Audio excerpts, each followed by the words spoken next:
Hey night owls, candle burners, and history gluttons. Before we pull back the creaking iron door, you should probably hit that subscribe button, tap the like so YouTube's algorithm doesn't toss this video into its own oubliette, and drop a comment telling me what time it is where you're listening. Seriously, I love seeing whether you're drifting off at 2 a.m. in Boston or 11 p.m. in Berlin.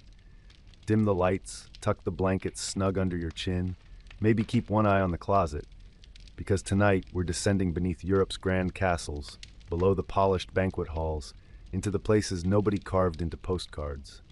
The torture chambers. You're walking down a spiral staircase so narrow your shoulders graze cold limestone on both sides. Above, the revelry of a feast thumps through the floor like distant drums. But down here, every footstep echoes alone. The air thickens, torches sputter. Every flame feels personal, throwing your shadow ahead like a guilty confession. It smells of damp straw, rusted iron, and something peppery you can't place until you realize old blood has a tang. Back in the 13th century, no respectable fortress was complete without its question room. Justice, in theory, was divine. In practice, it was damp, windowless, and staffed by men who called themselves familiars of the court. Their job? Persuasion, though not the kind Cicero practiced. And before you imagine every medieval magistrate cackling, remember, most saw torture as paperwork, grotesquely routine. Grip the quill, heat the irons, move on to lunch. At the foot of the stairs you meet the door. It's oak, so swollen with humidity the grain bulges like veins. There's no handle, only a slot where gaolers shove food and occasionally hope, if they like you. On execution days, the corridor outside thrums with merchants, priests, even children sneaking peeks. Suffering was public entertainment long before Netflix invented true crime. Inside, lanterns hang from hooks hammered straight into stone. One flicker reveals the Spanish donkey, though Spain used it rarely, a wedge-shaped plank like a crooked horse's back. Prisoners sat astride until their own weight split muscle from bone. Another lantern glow drifts over the strappado rope dangling from the vault. Simple, tie your wrists, yank you skyward until shoulders pop. Medieval engineering wasn't all cathedrals and flying buttresses. Pause. Listen. That rhythmic drip isn't water, it's tar cooling in a bucket. Tar plus goose feathers equals humiliation package, because pain alone sometimes felt insufficient. In Avignon, a notary wrote of one heretic coated head to toe, then released into streets at noon. Children laughed, dogs barked, the condemned baked alive beneath Provençal sun. The record ends with an invoice for 18 liters of pitch, itemized, bureaucratic, now breathe. The chamber isn't large, but the silence is. What breaks it is a rat dragging something slithery across straw. Rats thrived down here. They nibbled restraints, toes, paperwork. In York 1345, a sheriff complained his parchment confession roster vanished overnight, gnawed by vermin. Convenient for prisoners who could no longer recall their crimes when the roster had literal bite marks. Speaking of confessions, medieval law loved them. A sworn admission closed a case as tidily as a wax seal, but words produced under duress carried spiritual weight too. The church argued that agony purged lies the way fire refines gold. It's twisted alchemy. Melt the body, extract the truth. You, kneeling in that clammy dark, suddenly feel your own secrets wriggle like worms. What would you admit after one turn on the rack? That you lied to your mother? Stole a loaf? Imagine treason in a dream. The inquisitors kept lists of suggested offenses ready to seed your memory. False recollection spread like mold in these walls. Let's meet one of the craftsmen. Picture Brother Thierry, Dominican friar, spectacles fogged by torch smoke. He believes in order the way sailors believe in the sea. It might drown him, but without it he's nothing. Thierry consults his vellum manual, Quaestiones Periculose, flipping to page 42, recommended pressure per thumb screw, indexed by prisoner age and gender. Science of a sort. He gently fits the device over slender fingers. You watch him crank. At the first splinter, Thierry crosses himself. Professional, not cruel, just convinced your mortal coil is a cocoon to be pierced so the butterfly of truth can emerge. Who said metaphors were harmless? And you can't scream forever. Down here, architects designed walls with acoustic cunning, angled niches swallowed echoes, preventing surface dwellers from hearing your terror. When moats lapped those same stones, frogs croaked loud enough to mask even the rack's creak. Nature itself became accomplice, but let's widen the lens. Torture wasn't equal opportunity. Nobles often negotiated privileged torment, softer ropes, shorter sessions, sometimes no torture at all if the heraldry was shiny enough. Peasants, they were the practice rounds. In Prague 1422, an entire village was interrogated because one baker swore he'd seen the moon turn black. Authorities feared witchcraft. Villagers feared authorities. 23 confessions later, the moon still shone silver, but the village had lost half its workforce. Yet records also hint at small mercies. A gaoler in Antwerp smuggled chicken broth to a woman accused of poisoning her husband. She died anyway, but a note scratched into her cell thanked him with shaky Latin, Benedicat te Deus. In Siena, a doctor lobbied for guinea pig trials to test new torments. City council refused, citing cruelty to animals. Humans, however, remained fair game. Lean closer to the Iron Maiden standing sentinel in the corner. Spoiler, most were 19th century fakes sold to thrill Gothic tourists. Original medieval prisons favored efficiency over theatrics. Real pain came from understated tools. Wedges, cords, waterboarding, yes, older than New World pirates. Manuals advised binding the face so the fluid enters but will not depart swiftly, prolonging panic. A priest stood by, calculating how many Ave Marias before unconsciousness. Suddenly you notice the ceiling hatch. Snow-cold air drifts down. In winter, interrogators perched prisoners beneath it. Hypothermia loosened lips, and ice preserved bodies so they could resume next dawn. One clerk noted, "The man's eyelids froze shut. We thawed them with candle heat so he might view the instruments and grow repentant." Clinical, chilling. And yet, here's a twist. Some prisoners claim these depths offered clarity. Chronicle of Lübeck tells of a thief who, hanging by wrists, composed a hymn praising forgiveness. Monks later sang it in Mass. Trauma birthing art, pain distilled into melody.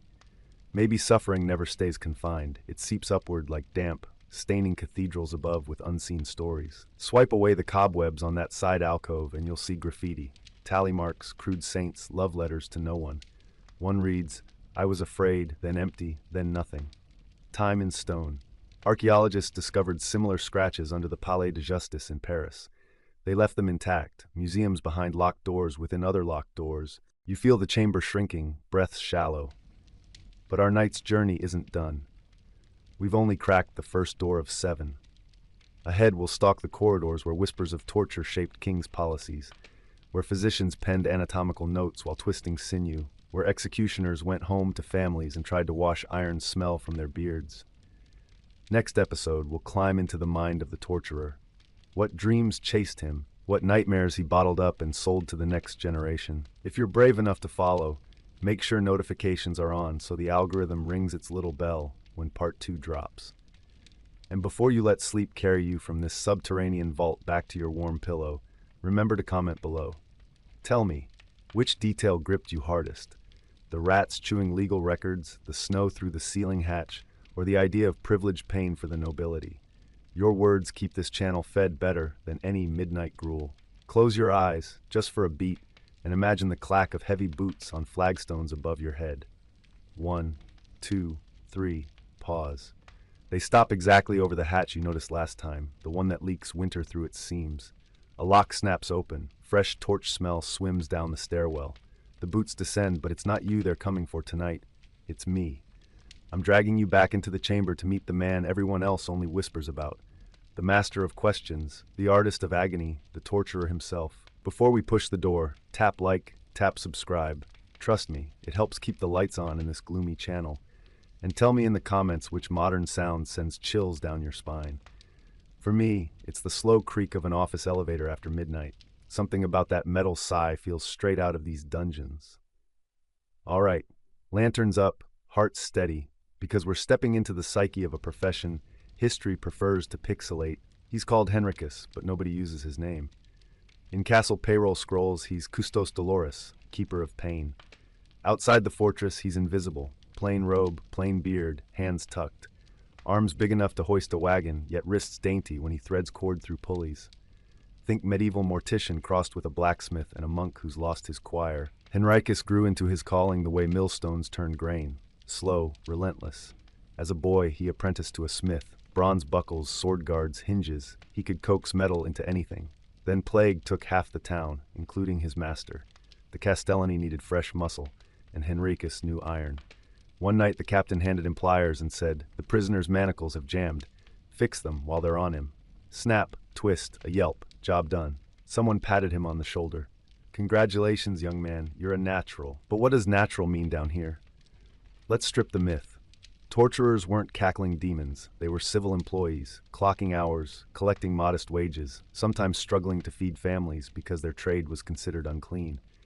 The town butcher sold him spoiled cuts. The midwife crossed herself when he passed. At church, he knelt in the back pew alone. Sin by association. Every dawn, Henricus performs two rituals. First, archive review. He pores over yesterday's confession parchment while sharpening his gouges. Handwriting shaky, maybe too much pain too fast, slower tomorrow. Second, mirror check. He stares until the torchlight flickers in his pupils and asks silently, "Do my eyes still look human?" If they do, he tells himself he can keep working. You and I stand beside him now as he unrolls a leather kit. Inside, thumb screws graduated like seashell spirals, wooden wedges labeled jaw, ankle, knee, goose quill pens trimmed to sign statements. The tools of pain nestle with the tools of paperwork. Efficiency is salvation. Finish by noon. Deliver confessions to the scribe. Beat the bakery rush. Yes, the bakery. Torturers loved fresh bread. Scent masked the metallic ghost on their skin. Let's follow him into the chamber. A new prisoner shackled to the strappado rope trembles, noble by the purple lining of her cloak. Henricus notes details the way a physician notes pulse. Ring indent on finger, married, ink smudge at thumb, scholar, mild scoliosis, avoid full suspension or spine snaps early. Pain is a dosage problem. Too low and she stonewalls, too high and she dies before admitting anything. The sweet spot is a symphony of increments. One crank, pause, question. Second crank, pause, question. He times screams like a metronome, adjusting tension as though tuning a lute. Meanwhile, a clerk scribbles each answer.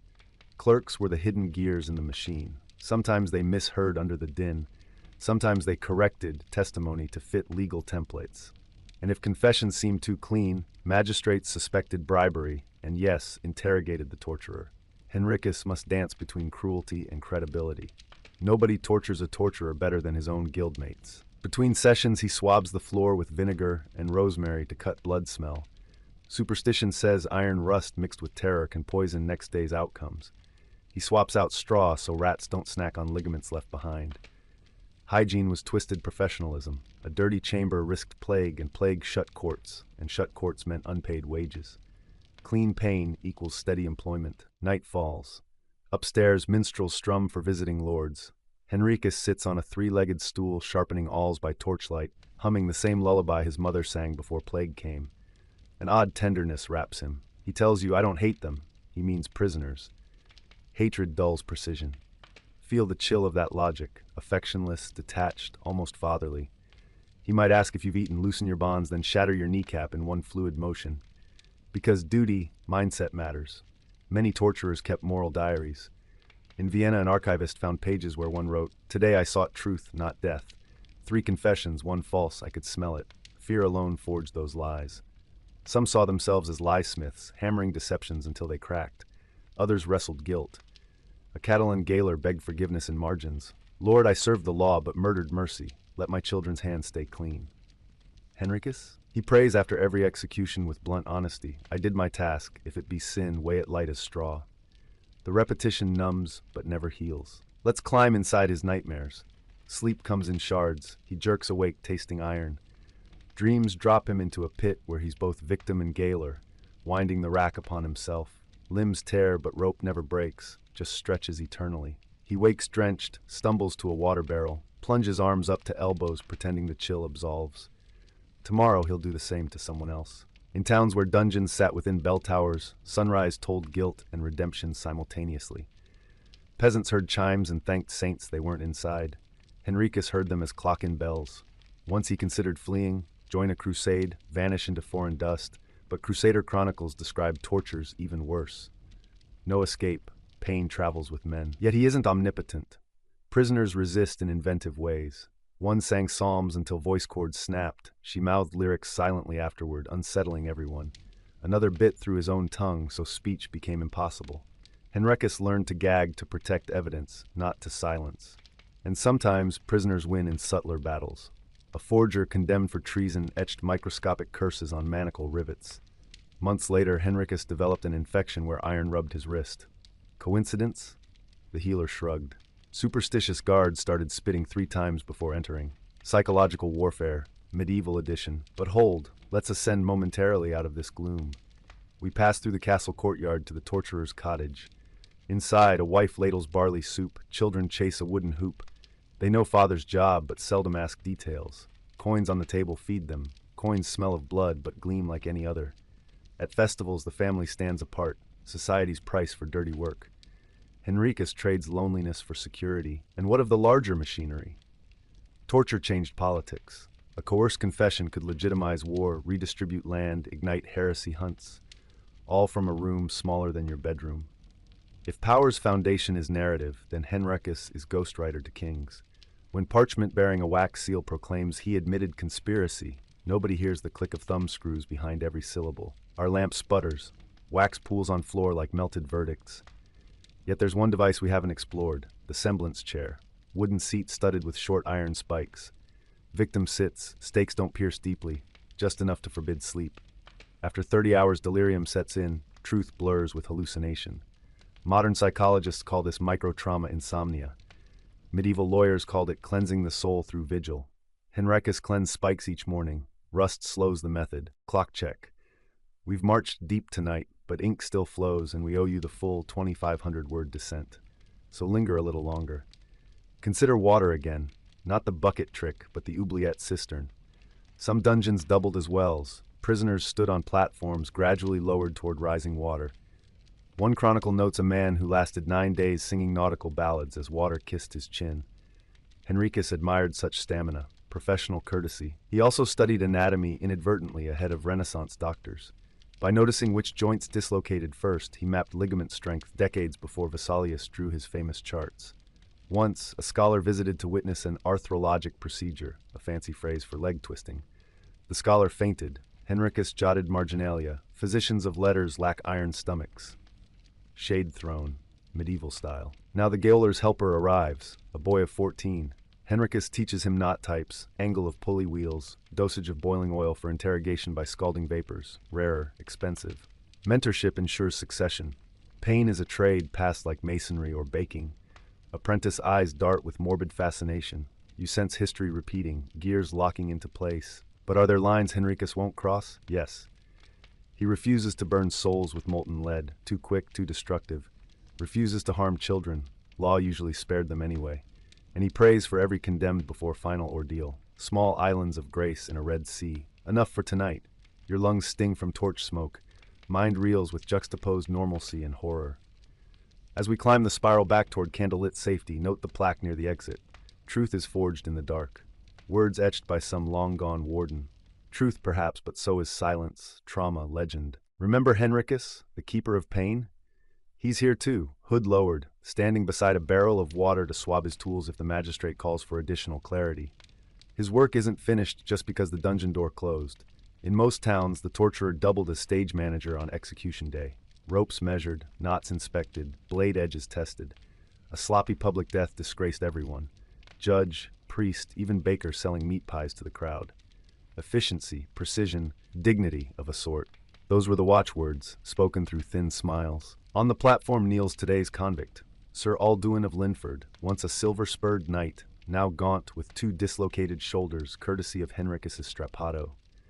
The confession scroll, dangling from the clerk's leather satchel, accuses him of treason, sorcery, and bedding the king's falconer's wife. Honestly, anyone would suffice. Alduin's hair is matted, his eyes febrile, but he holds a shred of knightly poise. He's rehearsing final words under his breath. Lips shaping not guilty, though he knows denial won't save him. Truth is cheap, theater is priceless. Speaking of theater, let's map the human geography around us. Front rail, merchants in fur-lined caps, eager for a moral lesson that justifies their profits. Second ring, apprentices allowed time off, wide-eyed, exchanging theories about how much blood a body holds. Beyond them, washerwomen, street urchins, toothless veterans, each hoping spectacle will warm the bones or distract the belly. It's carnival and sermon stitched together by fear. Behind the platform stands a heavy wooden post with iron staples, the whipping frame, backup entertainment should the main act fail to thrill. To the left, a cauldron steams faintly, pig fat melted down to grease the headsman's axe and slow rust, but the smell convinces newcomers it's boiling oil. Misdirection is part of the script. The more rumors swirl, the less likely anyone questions authority. Henricus steps up, offers the headsman, Today, a burly cooper moonlighting for coin, a whetstone. As steel kisses stone, a hush falls. This sound, scraping and rhythmic, cuts deeper than any sermon. Even birds stop singing. That's the genius of public punishment. It hijacks every sense. Visual horror, metallic taste on the wind, wood smoke itch in the eyes, and always that sound, steel reading its own obituary. The priest climbs stairs with deliberate gravity, black stole fluttering. He's here to save Alduin's soul, or at least to reassure the spectators that justice has heaven's stamp. He murmurs Latin, offers a wafer. Alduin tries to bow, but pain chains his shoulders. Priest presses communion to his tongue like sealing wax on a letter to God. Transaction complete. Now, the herald. Feathered hat, scroll unfurled. He reads charges in a voice polished for echo. Words bounce off ramparts. By order of our sovereign lord, let it be known. The crowd murmurs approval in waves, each syllable stoking their moral superiority. You lean forward, heart skittering, realizing how quickly a single voice becomes thunder when multiplied by fear. Notice Henricus again. He's scanning faces, cataloging reactions. Is sympathy swelling? Is outrage waning? His livelihood depends on calibrating the emotional thermostat. Too much pity and the magistrate might rethink torture quotas. Too little dread and crime rates spike. Balance must be kept, and Henricus, ever the craftsman, adjusts like a smith at the forge. The headsman signals, index finger along blade's edge, ready. Two assistants guide Alduin forward, help him kneel in the straw. Sunlight glints on wet hay, dew clings to where the last execution bled out. Alduin's mouth twitches. Perhaps he's tasting the iron his own veins will soon release.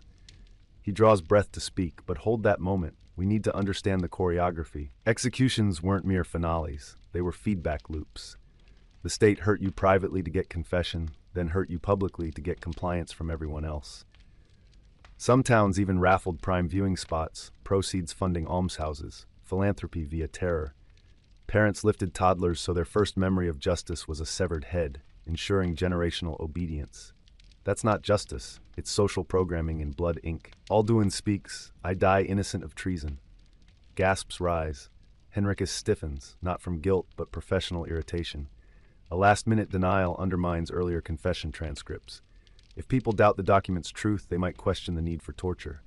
The system pollinates itself on belief. Headsman places hand on Alduin's shoulder, forcing him silent. Blade lifts. You feel an animal flinch in every spine around you. And then impact. Quick, almost merciful. Almost. The head tumbles into straw, a crimson halo expanding. An assistant holds it aloft by hair for crowd display. Again, ritual. Children scream, elders cross themselves, vendors hawk hot wine for cold nerves. Henricus exhales. Job done? Not yet.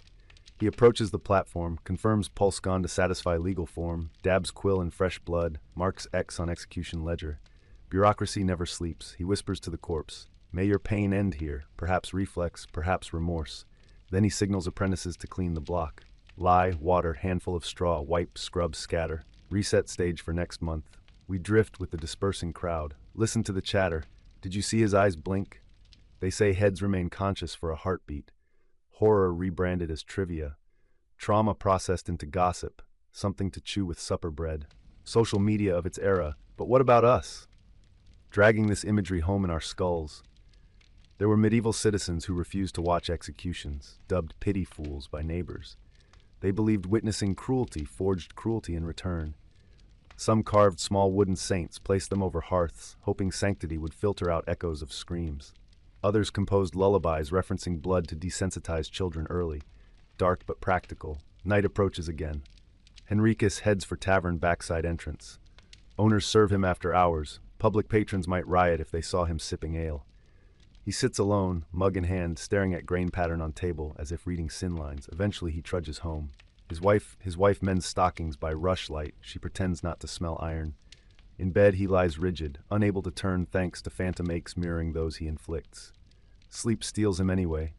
Exhaustion is stronger than conscience. Dreamscape, he's on the scaffold, but roles reversed. Townsfolk tighten his bonds, ask why he tormented them. He tries to explain duty, but his tongue turns to parchment, words unreadable. He wakes before blade descends. Same dream, countless nights. Let's widen lens. Across Europe, torture protocols diverged. Italian city-states favored strappado and water cure. German lands innovated with spider, an iron cage shaped like a question mark, suspending victims outdoors for weather to finish. French courts loved psychological twists. showing instruments first, promising mercy for confession, then breaking promise. English authorities pretended tort your didn't exist, using royal prerogative to sidestep common law. But the script remained: private pain to produce public order. During plague years, interrogation rooms became incubators. Torturers died in droves from close contact with infected suspects. Some jurisdictions offered hazard pay, extra loaf per day, exemption from certain taxes. Henricus once survived a fever that killed his apprentice. Guilt mingled with relief. Hazard pay meant more bread for his own children, but at what cost? A quick detour, tools update. You've seen racks and thumbscrews. Meet the Spanish donkey, a wedge-shaped beam, victims straddled while weights tied to ankles forced flesh downward. In colder climates, they applied it near hearths. Warmth softened tissue, prolonging agony. Torturers weren't sadists by job description. They were engineers optimizing stimulus. Horrifying? Absolutely. But like modern labs adjusting variables, they recorded results meticulously. Pain science without anesthesia. Speaking of science, early surgeons sometimes consulted torturers for skeletal knowledge. How far can humerus rotate before dislocation? Torturer answers empirically. Thus medicine advanced through suffering. A grim equation. Every anatomical diagram we admire owes a debt to unknown screams. Back to Henricus's ledger. Tomorrow lists 3 minor cases: thievery, heresy rumor, a midwife accused of moonlit curses. Lesser crimes call for lighter touch. Maybe the chair of spikes or a good territory tour, parading prisoner through streets in iron mask. Shame can do what iron sometimes can't. And if confession comes quick, the court might commute sentence to branding or banishment. Branding irons, they fascinate me. Each city had unique emblem: cross, fleur-de-lis, wolf's head, a human passport of pain. Imagine job hunting with a branded cheek. No resume could erase that imprint. Social media scars, medieval edition. We're nearing our word count marathon, but there's one more stop: archives. Follow me past dust-heavy shelves. Here lie confession books, sealed with red silk. Scholars today analyze ink chemistry, discovering telltale tremors in pen strokes, micro zigzags where hands spasmed under agony. They digitize these fibers of fear, preserving suffering in pixels. Maybe centuries from now, someone will parse our podcast transcripts for hidden shivers. Lantern's gutter. It's time to climb back to safer realms. As we exit the castle gate, listen. The crowd's chatter already morphs into legend. Alduin's head blinked thrice, they insist. By next market day, it'll be 5. Memory and myth intertwine like vines over gallows. If your pulse still hammers, breathe. Pour a mug of something warm. Remember, studying darkness can inoculate us against repeating it if we keep empathy alive. Drop your thoughts below. Does public punishment in digital age echo that scaffold? Do viral shaming posts mirror medieval crowds? I crave your insights. Slip behind the brazier with me. Mind the sparks and keep your cloak low. That guard yawning by the portcullis? We just bribed his cousin. Tonight the castle's gut grows its own conspiracy, and you're standing at the very edge of it. Before we vanish down yet another stair that doesn't exist on the royal blueprints, smash that like button to confuse the algorithm guards and scrawl "Shadow Crew reporting in" down in the comments so I know who slipped through the bars with us. Ready? Lantern shutters closed, hearts open, down we go. The stones sweat midnight here. You feel it, right? Damp breathing through mortar joints, carrying every whisper the dungeon's ever swallowed. Most inmates think walls merely echo. Rebels know walls remember. That's why our little network of scribes and healers uses coded knocks. 3 soft, 2 hard, pause, 1 soft. It's the pattern no rat could replicate with its claws, the rhythm Henricus never learned to question. We call ourselves the Candlemen, because one flame passed hand to hand can burn a ledger, a rope, or a lie. Our immediate mission: extract Sister Elodia, the midwife accused of night witchery, before Sunrise Tribunal reduces her to a cautionary bonfire. She's locked 2 levels below where Sir Alduin met his dawn, shackled to a wall ring chilled by winter water sluiced through torture drains. The magistrate thinks a public whipping will suffice, but Henricus, ever thorough, has already scheduled her pre-hearing clarification. That's code for thumbscrews. Then strappado if she won't name accomplices who don't exist. We have 8 hours. Less if Henricus gets restless. First obstacle, the records annex. Every cell key here matches an iron docket hung beside parchment notes. Steal the key and leave no gap? Impossible. Gaps get spotted. So our forger old Janik has cast duplicate blanks and pewter dipped in lampblack to mimic fresh rust. Swap originals, lock cabinet, no alarm. He does it with fingertip grace while reciting bits of Psalm 91 under his breath. Thou shalt not be afraid for the terror by night. Comforting, if you ignore that he's reciting inside a terror by night. Second obstacle, the hound. The castle keeps one lean mastiff named Morbus, trained to scent prisoner leather and sweat. We carry cloths soaked in stable urine to overwhelm his nose. Cruel? Maybe. But Morbus still eats scraps we toss later in gratitude. Better a confused dog than a gutted rescuer. Tonight the beast is leashed by the kitchen door, tongue lolling, eyes half closed from the cook's leftover ale. We drift past, dropping a slice of salt pork.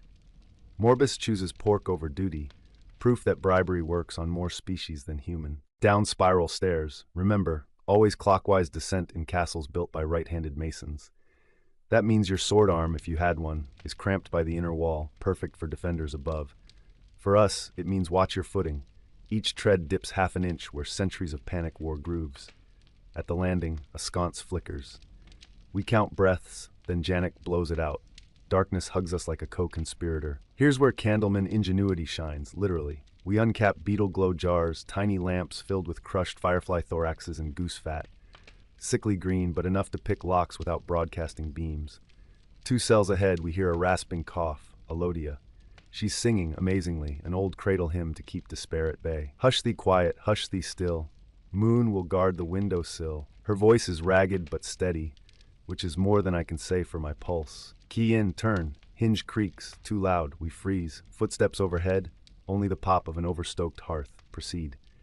Elodia looks up, her wrists, purple cord bruised, tremble as she almost mistakes us for new tormentors. A quick Candleman sign, thumb to heart, palm open, tells her hope isn't just a Saint's Day rumor. While Janek files chain rivets, let's pan back. Clandestine rescues weren't fairy tale anomalies, they were counter-pressure valves preventing tyranny from imploding under its own paranoia. Guilds saved valuable craftsmen, monasteries smuggled scholars, midwives like Elodia safeguarded generations in womb. Every liberation seeded whispers that power could be outfoxed, and whispers, my friends, sprout revolutions. Chains off, she sways. We feed her honey water spiked with poppy to dull pain but keep wits. There's no heroism in dragging a fainting rescuee through corridors. She gulps, grimaces, nods gratitude. Now reverse route? Too predictive. Instead, we cut across the oubliette catwalk. Yes, the vertical pit where political prisoners rotted unseen. It stinks of mildew and regret. But there's a forgotten ventilation duct, big enough if you exhale faith. We'd crawl single file to the armory antechamber, but tonight a trickle of meltwater turned the shaft into a gutter. New plan. The corpse chute. Every dungeon disposes waste downward, but bodies, especially plague suspects, often slide straight to the charnel yard beyond walls. The chute is steep, caked with lime, theoretically sealed by an iron flap outside. Janek learned last winter that rust froze the hinge half open. We lower a rope, anchor to a rack support beam, irony acknowledged, and descend feet first. Lime burns eyes, but speed matters more than comfort. We emerge in the burial trench behind herb gardens. Moonlight silver plates dormant rosemary bushes, frost crusts piles of discarded fetters. No sentries. They trust walls and myths to shield their shame. From here, smuggler carts rumble pre-dawn to deliver firewood. We'll tuck Elodia under sacks, bribe Carter with a purse stuffed not with coin, but with signed debt pardons stolen from magistrate's desk. Paper can ransom loyalty better than gold. Evidence destroyed, conscience bought. Before we load her, Elodia clutches my sleeve. Another prisoner, a boy 16 for poaching, cell by the well shaft, please. Exfiltration protocols say stick to objectives, but Candleman hearts are tragically elastic. Decision weighs heavy. Risk all for one more spark? You vote with your silence. I see it in your eyes. We go back. Minutes later, keys rattle again. The boy, Garrett, staggers out, shackles still on ankles. No time to file. We improvise manacles into a kind of hobble so he can shuffle. Returning to chute could alert patrol if they notice missing bodies. Instead, we slip through herb garden gate into orchard. Snow crunches underfoot. At far wall, smugglers have left rope ladder. One of our encoded messages appeared on tavern door last week. A painted pear split by arrow. Orchard, ladders, tonight. Climb, drop, vanish into tree shadow beyond torchlight range. Behind us, first bell for Matins tolls. Dawn's bruise spreads in east. Henricus will discover empty cell, swapped keys, ledger ink still wet. His dream reversed into waking nightmare. But we're already threading forest paths towards safe houses where nuns brew valerian tea for nightmares like his. Pause here, breathe the pine needle cold. Freedom is fragile, tomorrow we may fall. Yet every rescued soul becomes another Candleman, doubling resistance. That arithmetic scares regimes more than any sword. Rain arrived before dawn, thin as harp strings, yet cold enough to turn breath into steam halos. We sheltered beneath a yew outside the old leper chapel, where Candleman Quartermaster Damien waited with a saddlebag of disguises that smelled of sheep lanolin and coriander. Elodia's wrists were salved, Garrett's ankle fetters padded with wool, and still they shivered more from dread than damp. Freedom is a drafty cloak its first hour. Damien's primary delivery, though, wasn't fabric. He unrolled 3 calf-skin sheets, court summonses, freshly inked and dangerously blank at the signature lines. "Stole them while the clerk snoozed," he murmured. "Ink barely dry.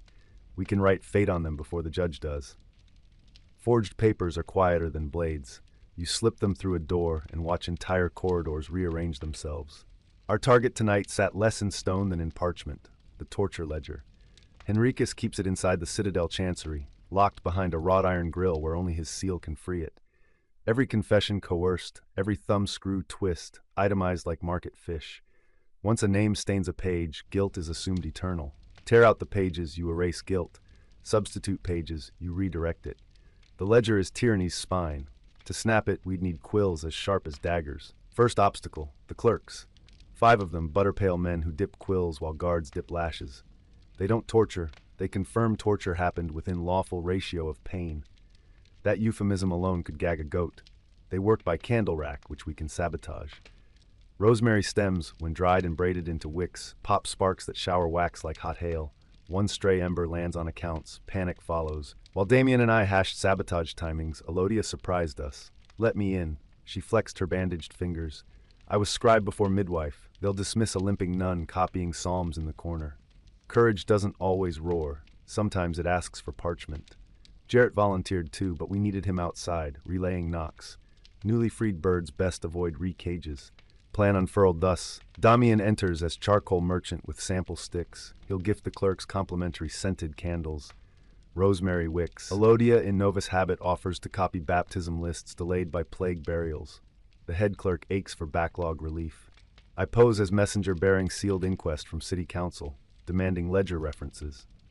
Seals forged from softened beeswax stamped with stolen ring. Risky, yet clerk vanity loves civic attention. Meanwhile, Candlemen on the roof will test a new toy, ink eaters. Goose feathers dipped in vinegar solution wrapped around clay weights. Drop through chimney flues, burst on contact, ink bleeds unreadable. Redundancy is liberation's twin. Afternoon bells struck none too triumphant chords as we approached West Gate. The rain had stopped, leaving courtyard mud slick as butcher fat. Guards inspected cartwheels, muddy spokes spread like cracked ribs. Damien waved his charcoal bundles. "For the scribe fires, smoke so clean your ladyship could breathe it," he boasted. His accent, part merchant brag, part pilgrim humility, always convinced men who feared taxes more than invasion. Inside Chancery, the air smelled of stale tallow, damp vellum, and frustration. Scroll towers leaned like drunken soldiers. The head clerk, Master Reinhold, had pince-nez lodged halfway down a nose that had never met sunlight. Damien's candles charmed him instantly. He chose the fattest, sniffed, declared the aroma divine, unaware Rosemary would spit flame later, like a campfire curse. Enter Elodia, hood low, posture meek. "Permission to copy sacramental registers, good sir," she whispered. Her bruised wrists hid beneath sleeves, but pain quivered her script. Reinhold eyed her skeptically, then remembered his backlog. Quills were placed in her trembling hands. She glided to a side lectern, eyes absorbing layout, wax seal drawers, key hooks. Spycraft disguised as servitude. Time for my cue. I stepped through with rain-specked cloak, carrying the forged inquest scroll. Bowed. "Council of Aldermen requires torture expenditure tallies for audit." Spoke the phrase as though it bored me. Bureaucrats love nothing more than imposing boredom on others. Reinhold fussed, flustered by sudden accountability. "Impossible by dusk," he squeaked. "We need the ledger, but Henricus retains it." I pretended indifference, tapping the scroll. "Deadline is no mother's caress." Under breath I muttered, "Candleman code, ink sinks walls." Elodia heard. She responded with a subtle scrape of quill, a firm. Reinhold dispatched junior clerks to fetch red wax keys kept in the inner treasury. Perfect, fewer eyes now. Damien eased out, ostensibly to collect more charcoal, truly to signal roof team. Timing, 600 heartbeats until sparks. While we waited, Elodia copied registers with such speed, Reinhold forgot to supervise. She then reached for the ledger cubby, needing format reference. Ledger came out heavy as sin. She flipped pages, confessions, accusations, each name like a pulse in ink. Among them, Jarrett's older brother, executed last winter. Elodia's eyes watered, but pen never shook. She replaced page markers with Candleman duplicates, each subtly altered, incriminating noble henchmen instead of beggars, forging pardons for midwives, erasing mention of Candleman altogether. Clerks returned, keys clacking. Reinhold unlocked ledger, trusting Elodia's arrangement. He began summarizing accounts onto parchment for my audit. Every false name he copied became official. The ledger's backup in Henricus's study would now contradict the Chancery copy. Bureaucratic chaos seeds sown. Up on roof, first spark popped. Candles flared, shooting rosemary embers onto piles of waste paper. Reinhold shrieked, clerks scrambled, stamping at fires. Amid smoke, Elodia slid perfected pages under her robe. I tucked audit scroll into satchel. Damian burst in again, shouting about defective wicks, guiding us out as flames devoured ink-stained histories. In courtyard, alarm bells rang, bucket chains formed. Perfect distraction to exit gatehouse. Guards stopped us, protocol. Damian thrust remaining candles toward them. Free stock, no charge, careful they spit. Laughter diffused suspicion, they let us pass. At rendezvous barn outside city walls, Candlemen regrouped. Roof team, soot-smudged but grinning, reported ledger chimney black with diluted ink. The ink eaters vectored like plague of bureaucracy. 2 copies, one burned, one bled. Our forged edition now sole, authentic record, yet victory births vengeance. Henricus would smell subterfuge before sunrise. He'd scour quarters, question bathhouse attendants, beat stable boys. He'd assume inside help. Elodia's absence already prickled his paranoia. He'd tighten torture schedules, no doubt devising new pains to extract truth about falsehood. Thus, next phase, weaponize the very manuals that taught Henricus. Torture treatises, practica torturae, de questionibus, list limits, number of rack turns, minutes between waterboarding cycles. Henricus rarely obeyed, but higher courts worshipped legalities. If we forged annotations into his personal copy, notes flaunting how he delighted in exceeding limits, we could hand them to the royal legate due next month for a civic inspection. Nothing slays a butcher like a signature on his own recipe. For that, we needed the treatise stored in Henricus's private library, a tower chamber lined with iron-clamped books he treats more tenderly than prisoners. Tower sits above the torture wing, accessed by spiral stair guarded day and night. Candleman lacked infiltration map. Until Garrett spoke, my cousin scrubs that stairwell. She steals moments to read love poetry hidden in broom handle. Hope arrives wearing rags. Plan evolved. Embed Garrett's cousin as courier delivering revised audit, slip treatise out for reference, swap forged margin notes, return. But forging Henricus's hand requires artistry. Enter Faye, our best calligrapher, who can imitate signatures after glimpsing them once. She agreed, though forging horrors shook her pacifist soul. Ink is my blade, she sighed, tying hair with ribbon dipped in lavender to quell dungeon stench. Meanwhile, Damian prepped safe houses. Henricus's retaliation likely targeted midwives, scribes, charcoal merchants, anyone intersecting tonight's chaos.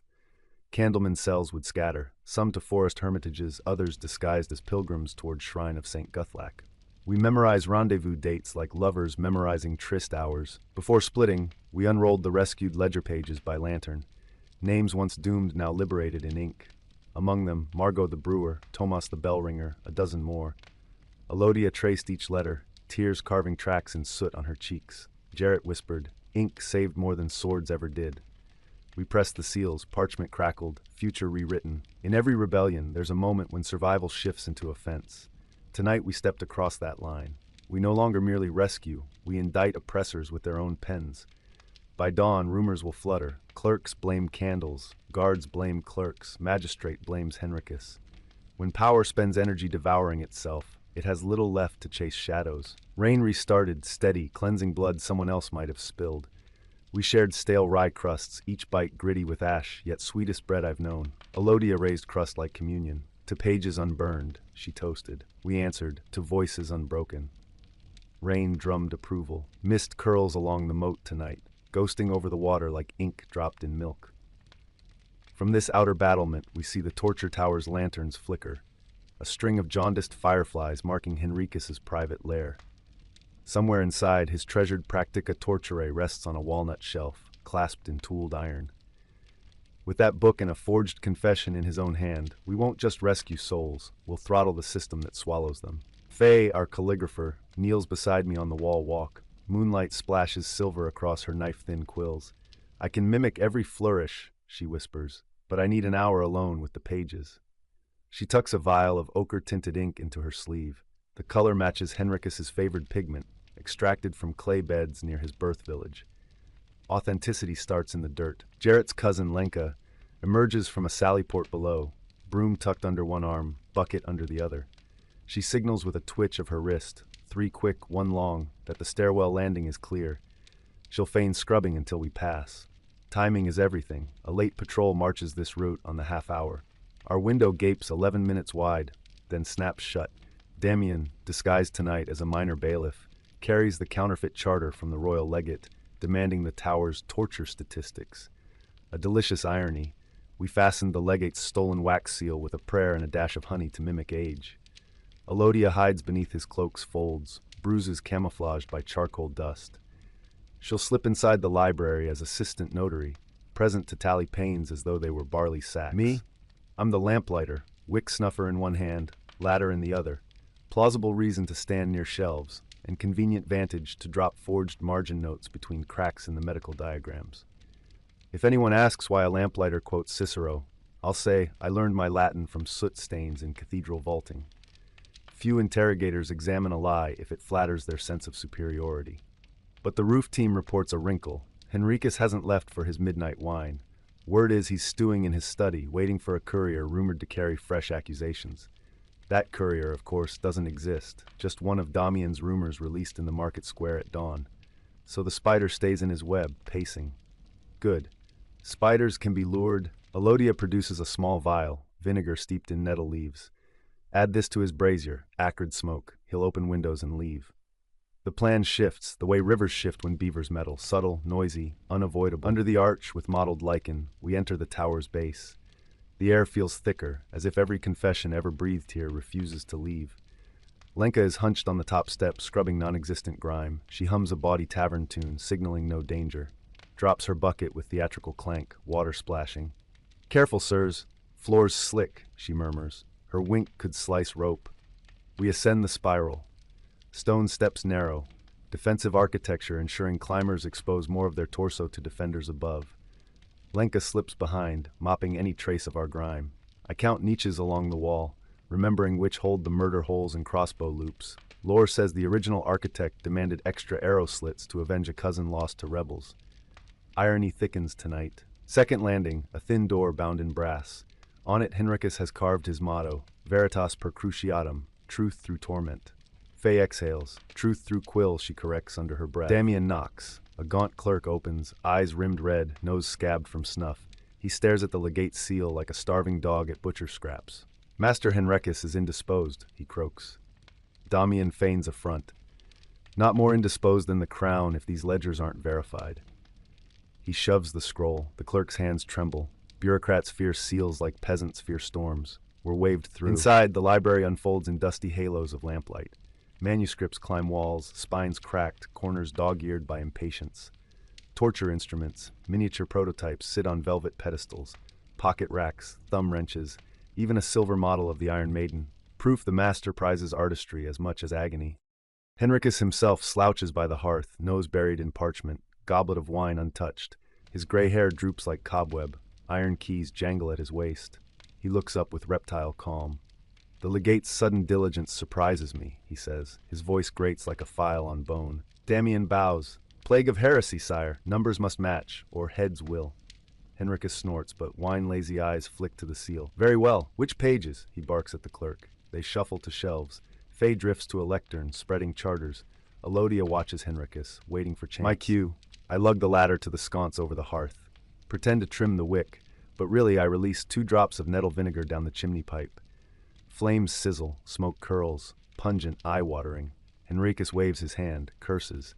He unlatches a window, allowing frigid air to rush like a liberated prisoner. I'll fetch another cask, he mutters, handing his keys to the clerk with a lazy order. Assist these quill worms. Then he slips out into the corridor seeking fresher fire. Door clicks, we freeze hearing his receding boots. Stage belongs to us now. Elodia glides to the torture treatise shelf. The book's clasp squeals. She passes it to Faye, who opens to the margins, previous scrawlings of pain metrics and artistry. Faye's fingers dance, a swan possessing a dagger. She inks new notes. Prolonged dislocation yields confession within 9 turns. 7, if the victim is weaned on fear of fire. Water cure more amusing when icy. Observe chattering teeth for tempo. Children's screams accelerate women's confessions. Consider adjacent cells. Blacker than midnight sin, each sentence. Perfect mimicry of Henricus's curved serif, his telltale long crosses on T. She even adds blotches to match his impatient pen lifts, then blows gently to dry. I slip extra sheets between folios, lists of bribes, names of nobles whose sins became scapegoats, evidence of graft. When the legate reads, "Moral outrage armed with royal authority will chain Henricus to his own rack. We must not linger."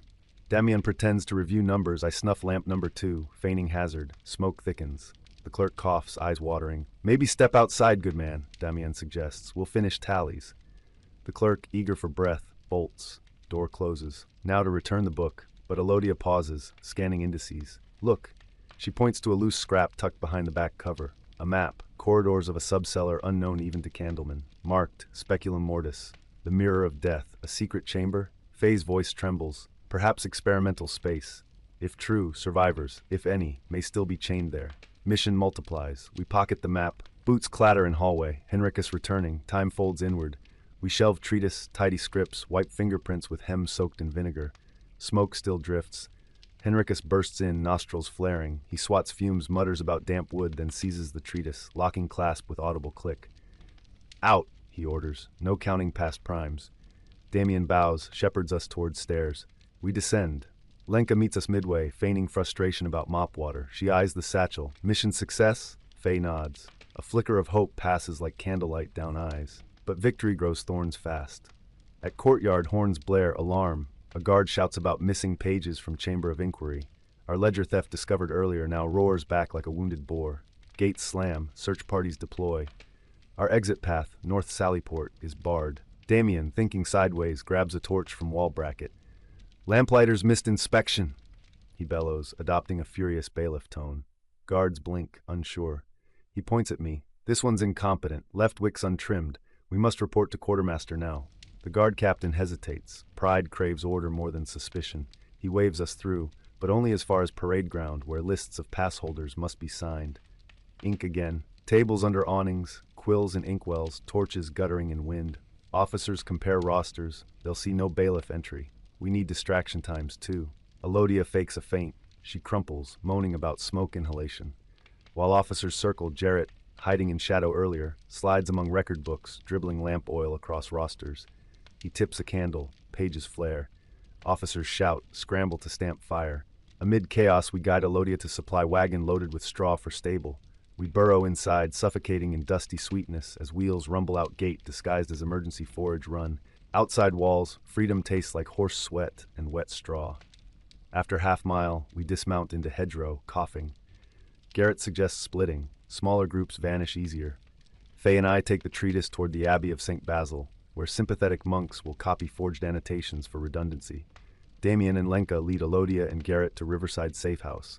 Dawn smudges sky with bruised lavender. Before we part, we unroll the hidden map again. Lines snake downward from Torture Wing to the Castle Crypt and beyond, into bedrock. If prisoners languish there, liberation duty calls. We vow, tomorrow night we breach Speculum Mortis. Jarrett clenches fettered ankle. "We finish what we started," he whispers. Faye tucks treatise under cloak. Rain begins again, heavier now. "Ink will run," she warns. I let droplets spatter the outside. Inside, pages sleep in oilcloth. We trek mud paths, each heartbeat echoing tower bells behind us. Hours later, inside Abbey scriptorium, we perch beneath stained glass saints depicted with quills and scrolls, propaganda from a gentler century. Brother Marcus, archivist, unfurls the treatise, eyes widening at grotesque illustrations. "Sin documented," he murmurs. He prepares to transcribe. Faye guides his strokes, marking each forged cruelty. Evidence multiplies like seeds on While ink dries, he offers us oat bread and fig wine.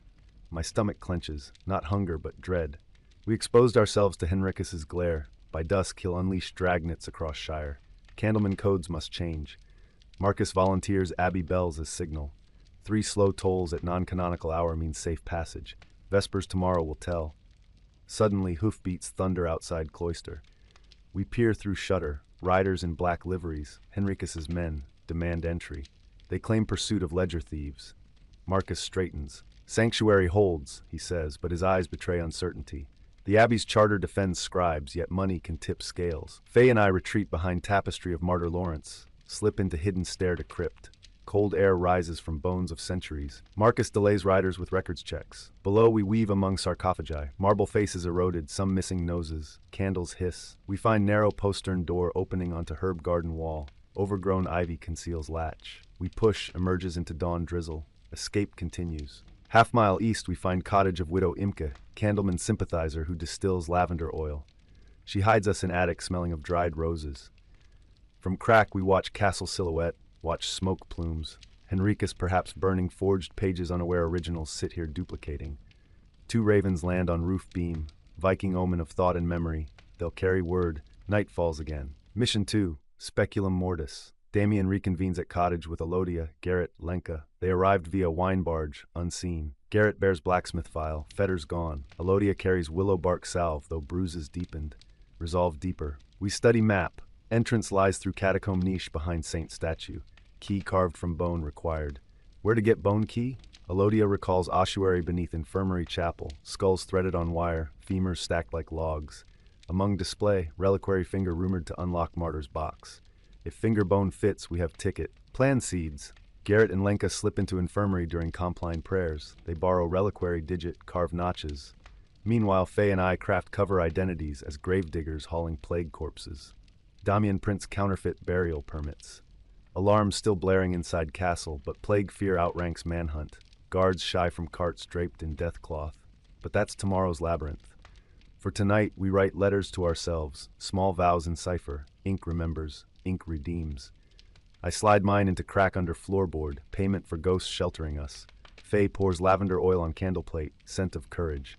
We sleep in shifts, daggers under straw mattress. Eyes staring at rafters where spider webs tremble like nervous harp strings. Dreams swim with images, pages screaming as they burn, Henricus's quill scratching sin, prisoners behind hidden walls banging for dawn that never comes. I wake sweating.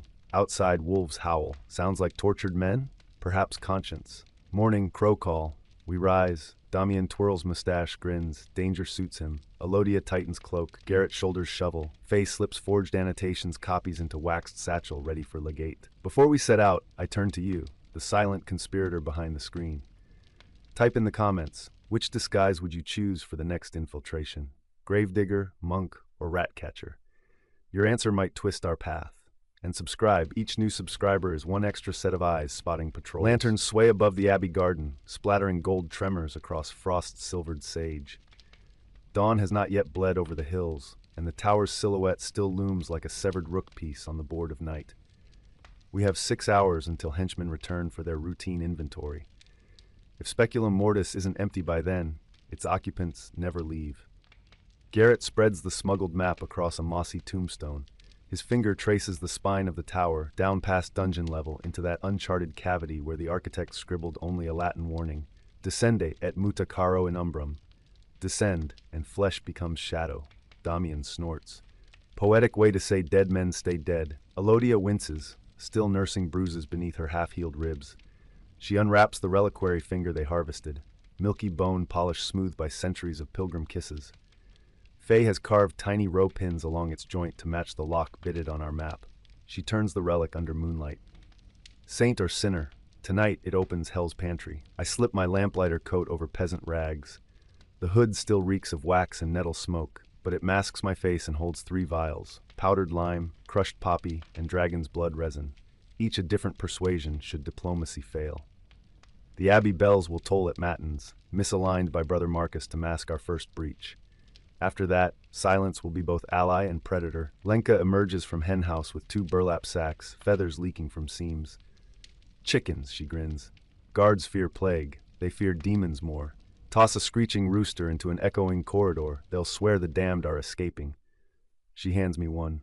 The bird's heart drums frantic Morse code against my palm. Our cart rattles down the dew-slick path, piled high with firewood and straw mattress rolls. To the world we're corpse collectors, repurposing straw for mass graves. Beneath the straw, Rope ladder, pry bar, wax seals, spare cloaks, and that forged ledger with Henricus's new incriminating margins. Closer to the bottom, a reed cage. 3 rats caught in Abbey bakery. They'll play their wretched part later. Before the gatehouse, patrols mutter about missing ledgers, burned rosters, and that legate emissary who vanished like smoke. They hold torches away from our cart, noses stuffed with cloth against plague. Damian embraces the rumor, brandishing counterfeit burial pass. He sprinkles vinegar across straw, intensifying sour stink. The captain recoils, salutes, waves us through. We trundle into lower yard as sunrise ignites arrow slits in citadel wall. Thin bloodshot eyes opening. A stable boy yawns, leads shivering donkey to watering trough. Smiths stoke forges, sending sparks like distressed fireflies. Ordinary morning, except for the miasma of alarm thickening like stew. We park beside refuse pit behind infirmary chapel. Garrett and Lenka vanish inside, seeking ossuary access to steal stand-in bones. Eventually, Henricus will inventory relics and discover one missing. Replacing with look-alike ensures we're ghosts, not thieves. Elodia, Faye, and I shoulder mattress rolls and slip into infirmary's rear corridor. Sickbeds line walls, monks chanting low. Plague ward reopened last month after 3 villagers coughed blood. Perfect cover. We approach a locked grate where catacomb stairs descend beneath chancel. Elodia fits bone key in rusted wards. Click and stone groans. Smell of damp lime dust and centuries of unsaid prayers blasts our faces. We douse lantern glass, leaving bare wick glow. Steps spiral tighter than words on confession parchment. Far below, a pigeon coos, lost, half-mad. Landing, a vaulted hall ribbed like whale underbelly. Skulls mortar stacked into walls, eye sockets staring in permanent cross-examination. At far end, a slab of obsidian stands upright, mirror polished, no frame, tall as a door. Spell of stillness grips us. Faye inches forward. Our reflections shimmer in black glass but distort. The eyes sink, mouths stretch, bones appear beneath skin. Speculum mortis, she whispers. Mirror of death indeed. Base of mirror reveals lock plate, socket shaped like finger bone. Elodia inserts relic. Mechanism moans open like a jaw, and with sluggish hiss, the obelisk pivots, revealing passage lit only by glowworms in cracks. Cold gust smells of iron and old straw mixed with something sweeter. Lavender? No, rose oil used by torturers to mask stench of ordeal. We slide inside. Mirror closes behind, seal swallowing last crumb of light. Heartbeats pound like drums of war. We reach for tinderbox, strike. Flame reveals corridor lined by cages no larger than chimneys. Inside, shapes curled in death, others stirring weakly. 2 men, ribs poking through flesh, blink at light as if blinded. One coughs, voice shredded. Are we angels or devils? Elodia kneels, wraps blanket, pours water from skin. I count 8 prisoners alive, 5 beyond rescue, 3 bones only. Name rolls begin. A scholar accused of translating forbidden Arabic treatise. A midwife blamed for stillbirth. A merchant who refused bribe for false testimony. Henricus's private collection, victims too inconvenient for public record, so he hid them. Their existence alone will dismantle him. We cut shackles with pry bar, splint broken limbs.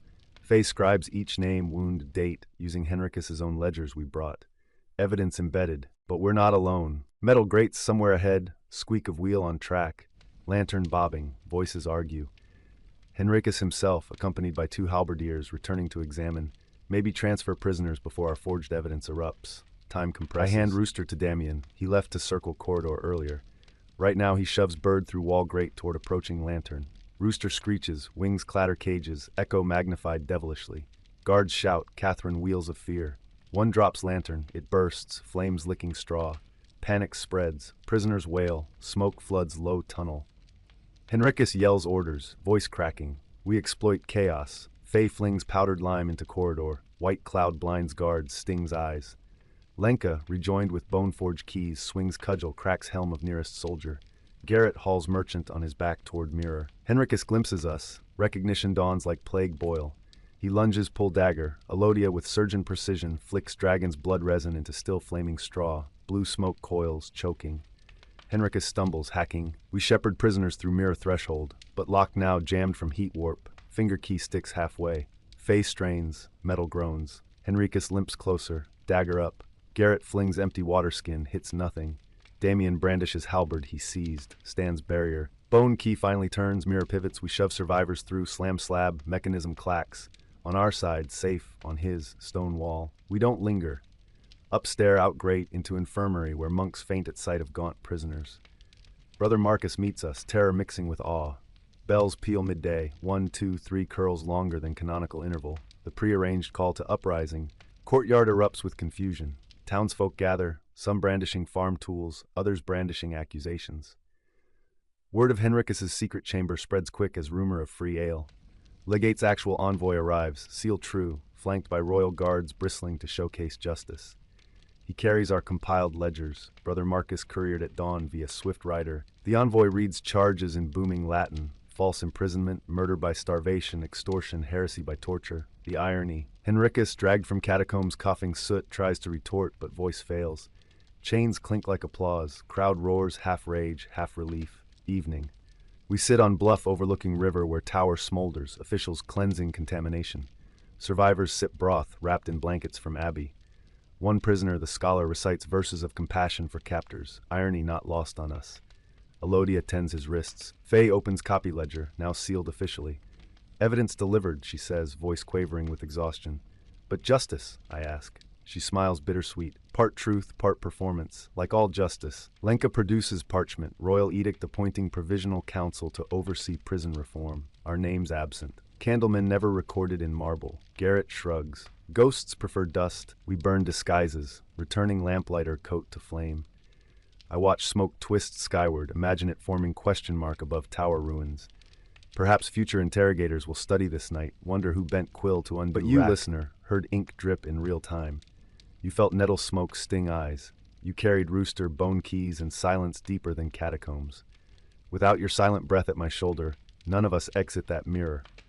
So before sleep claims you, soft away from iron clasps, leave last sign below. Type ink prevailed if you believe words can outscream steel. And share this tale, somewhere another Henricus sharpens quills. Every subscriber arms us with brighter lanterns against his darkness. Close your eyes now. Hear distant bells toll mercy where screams once lived. Feel straw mattress under you, but no shackles, no damp. Breathe lavender drifting from Widow Imke's still. Night is long, but not endless. Dawn will come, and with it, new corridors, new keys, new cloaks to borrow. When you wake, I might ask you for our next target, but until then, rest.